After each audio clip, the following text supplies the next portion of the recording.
What up, guys? Over here at DNA Slithers Critters. Today we're going to talk about you wanting to open a reptile store and just something that you might want to take into consideration as a different perspective of the idea. Check it out. What up, guys? So you want to start a reptile business. That's good. I'm glad for you. Whether it's rodents or reptiles, this will all apply to this topic that we are discussing. This is going to be from a strictly business standpoint, not the love and passion that we all carry with this. So you guys want to start breeding. Of course, I'm going to be cleaning, so just bear with me. You guys want to start taking this breeding to the next level of rodents or reptiles, and you're really good at it. You know, you're crushing it. You know, you figured it out. You got a technique. What about the fact of running a business? Do you know how to run a business? And don't take this as an insult, but do you know how to run a business? Do you know how to manage people? Do you know what your minimum product cost and what you're going to have to sell it to cover a 2,000 square foot facility that costs $2,200 a month? So those are one things that you need to consider, and you better be good at being able to budget. If you're not able to make your paycheck last till the next pay period, congratulations, you're going to need to learn some accounting. In order to run a business successfully, you got to make sure that you're not spending more than you're receiving. Now, also considering the fact you want to start a business, do you have enough overhead to cover expenses to cover yourself? Do you have enough cash flow coming in that you can cover, running expenses? If you jump all into this, are you going to quit your business and just go full in?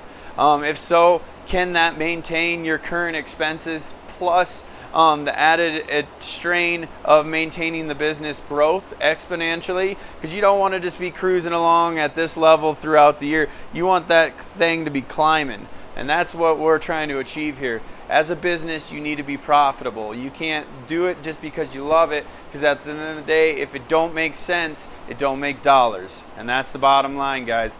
So know that you're going to have to make sacrifices possibly to cover those expenses. Not to mention, once you get to the point where you have workers, those workers are going to come with taxes that you see on your pay stub that you never get as a worker, are now going to be paid by you as an owner.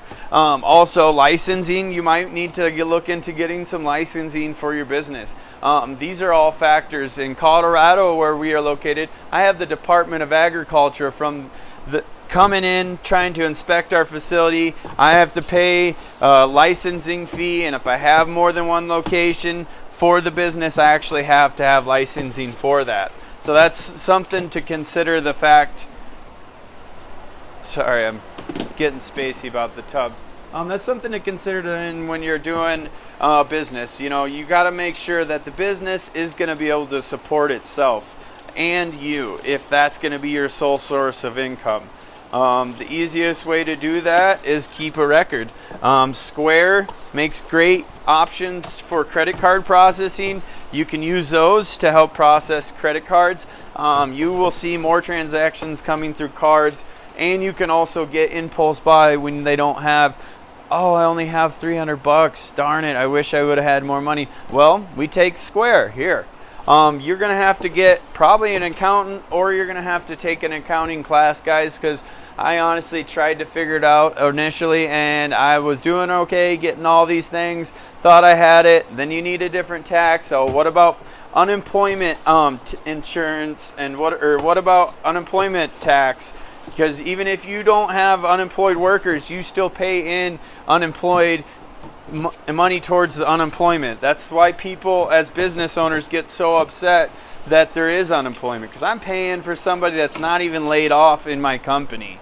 So running a business, you're going to incur all these expenses. For example, one of the expenses I didn't have when I was in a small business, I didn't have a $160 a month trash bill, because I had to go through 8-yard dumpster, which is the biggest pretty much dumpster they provide before the rollout, every week.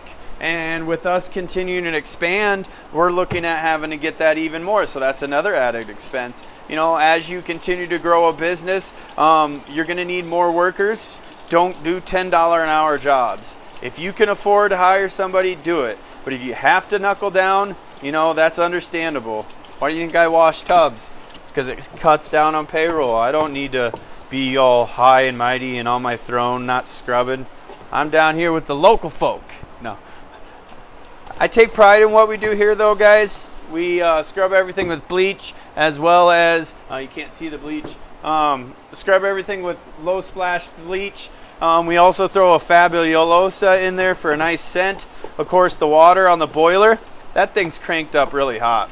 So, guys, you need to focus, though. Make sure you know how to run a business. Make sure you know if you're going to do things large scale, there is different methods and stuff. And if you don't really know what you're doing, I advise going to work for somebody or volunteering your time or even reaching out to somebody across the states and say, hey, I'm trying to open a local pet shop. Any tips and trades? Can I fly out there, come see you? I'll buy you lunch and buy you, you know, pay you for your time.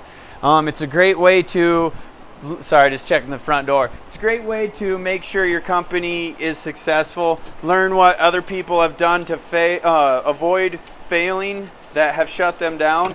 That's one thing. Don't break any laws, obviously. That's a huge thing. You don't want the IRS coming from you because you're putting 2 in your pocket and 1 in the till.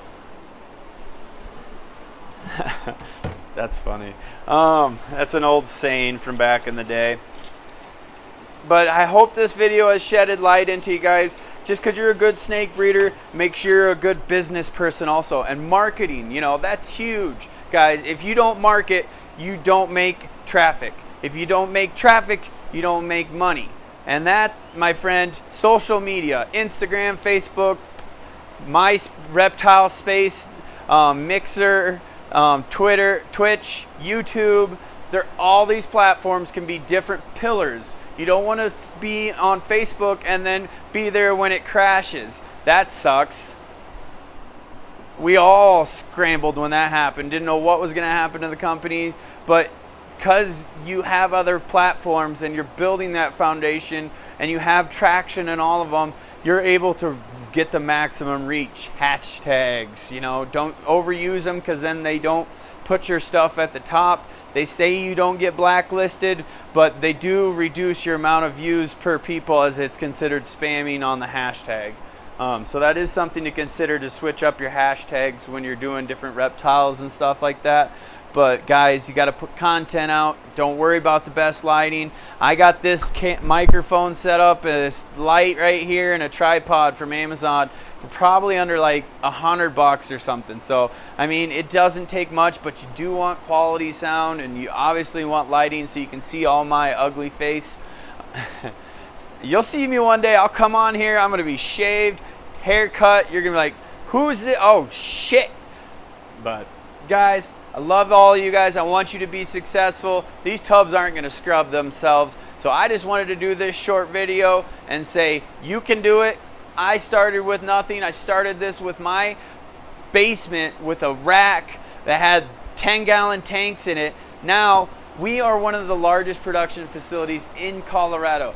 So actually, we are the largest. We're one of the largest in the nation, I would like to consider ourselves. As we do house about 25,000 rodents at any given point inside this facility here. We ship nationwide. We deliver as far as 150 miles away from Denver. We take great pride in what we do, bringing you the best quality possible with total transparency, as you should know where your food is coming from. Peace and love, guys. I want you to have a great day. Always keep pushing forward and fall forward and never give up.